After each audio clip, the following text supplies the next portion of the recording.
This is Fatima, and this is my mythology and religion presentation. The table of contents: Roman culture, the early rise of Christianity, artwork in Christianity, literature in Christianity, dangers of Christianity, the dangers Christians faced, how Christianity affected ancient Rome, how Christianity changed Rome, mythology, Christian creation myths, summary, MLA citation, and closing slide. Throughout the Roman Empire, life revolved around Rome and its famous 7 hills. There were also several theaters in the city. There were many gymnasiums, taverns, baths, brothels. There was a wide range of residential architecture in Rome's realm, from modest houses to country villas, and on the elegant Palatine Hill, where the word palace derives. Most of the city's residents live in apartment blocks in the center of the city. It was common for landlords to live in big cities, and their estates were left in the care of farm managers. The landlords freed a large number of slaves to boost labor productivity. Early Romans adopted Greek and Etruscan culture. However, they left their unique stamp on the borrowings. As a result of the Roman Empire, this culture spread throughout the modern world. For example, Colosseum satire are still used as entertainment, and aqueducts are used to supply water and drain it. While Roman bridges still span rivers, many distant cities are built among remaining Roman roads. Even higher in the sky are the names of Roman gods. There are Roman culture that have disappeared, but they remain intriguing. Jesus of Nazareth started preaching love and forgiveness during the Roman Empire. Because of his life and teachings, Christianity grew. Rome had Christians as early as 49 AD, when Claudius forced out Jews for riding over Tristus. During the early days of the Christian church, churches were scattered throughout the Roman Empire. Preventing the Christian community from being divided was a concern of church leaders, and structure and organization of the Roman Empire influenced the character of early church. As there were so many cities scattered throughout the empire, Christianity spread within urban centers populated with slaves and the poorer members of society. As a result, Christianity quickly gained a reputation as a religion of slaves. During the earliest days of Christianity, artwork was intentionally ambiguous to avoid catching the eye of Roman oppressors. Using imagery accepted by the predominantly pagan culture, Christian themes were incorporated into it. There are first examples of Christian art still surviving today in the catacombs of Rome on surfaces of Christian burial tombs dating from the 2nd to 4th century.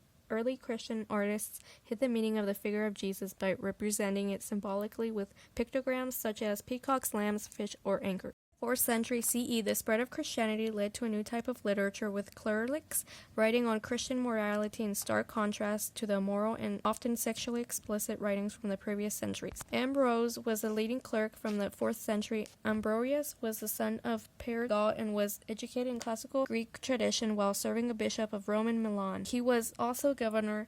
Aemilia Liguria often challenged Emperor Theodosius' ministerium and other works. This is discipline and morality which established that a Christian emperor was a member of the church. In the 1st century, Christians were used as political scapegoats by the Roman authorities, who blamed and punished them for everything from plagues, economic inflation, to barbarian invasions. The early converts to Christianity faced many challenges. First converts were usually slaves and the poor, who had a lot to gain from Christianity's success. If they were caught, they would be executed for failing worship the emperor. During difficult times, emperors would often turn the people against the Christians. Rome was burned down in 64 AD. Christians were blamed by Nero. In response to these persecutions, the Roman Church produced writers to defend its faith. Apologists were Christian writers who attempted to explain Christian doctrine to physiological terms to pagan intellectuals and Greek philosophers. In their writings, they presented a persuasive defense to quell the hysterical attacks of the unbelieving, but they were not able to convert the empire to Christianity because of the dangers they faced in Rome. The Christians met secretly. Underground tombs were often used because they were hiding from sight. A large number of poor people lived in Rome at the time, and Christianity grew. In 313 AD, Rome was a dangerous place for Christians, causing the Roman people to turn on one another. For the Romans, religion was very important. Christianity was banned in the Roman Empire, and Christians were punished for many years. In ancient Rome, under Nero, the public execution of Christians became a spot in which early believers were roasted, tied to crosses, torn to pieces by dogs, and were even fed to lions as entertainment. St. Paul spread the Christian message throughout the Roman Empire, funding Christian churches in Asia Minor and Greece. Later, he took his message to Rome. Christianity led to many changes in the Roman Empire. Over time, Emperor Constantine issued the Edict of Milan in 313 CE. The Throughout this, Christianity and other religions gained legal status. Rome, this was a significant change as it opened the door to religious tolerance. Christian belief in a single God, who was not the emperor, weakens the authority and credibility of the emperor. As time went on, the Christian church and faith became more organized. It became the official religion of Rome 10 years later. The majority of Roman Christians had converted to Christianity by the end of the 4th century. The separation between church and the state was almost abolished. With the fall of the Roman Empire in 410, the church and its leaders became the dominant influence on Roman culture and politics. Mythology was used by the Romans to describe social values. Roman mythology contains many stories that explain cultural and social virtues. There is a central character in these stories who performs feats of bravery or intellect and serves his state or nation.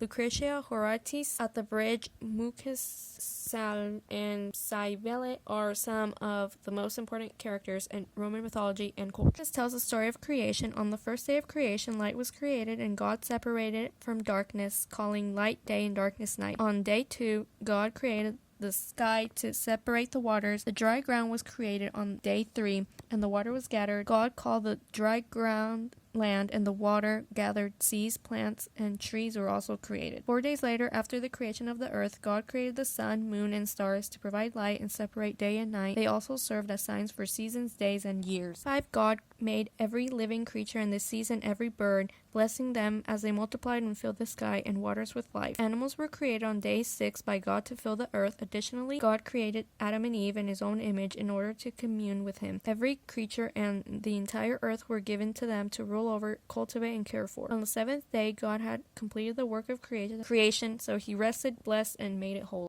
Romans adopted Greek and Eurasian culture. However, they left their unique stamp on their borrowings. As a result of Roman Empire, this culture spread throughout the modern world. As time progressed, the religion of ancient Rome became increasingly diverse, each bringing their own gods and ways of worship.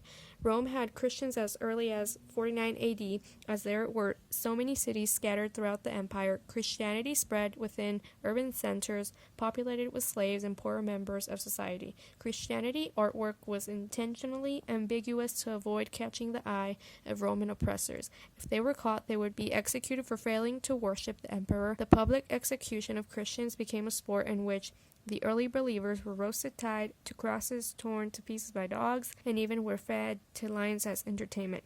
However, Christianity led to many changes in the Roman Empire. Over time, Emperor Constantine issued the Edict of Milan in 313 CE. Throughout this, Christianity and other religions gained legal status. Mythology was used by the Romans to describe social values. It contains stories that explain the cultural and social virtues. And this is my MLA citation. End of my presentation. Thank you for watching.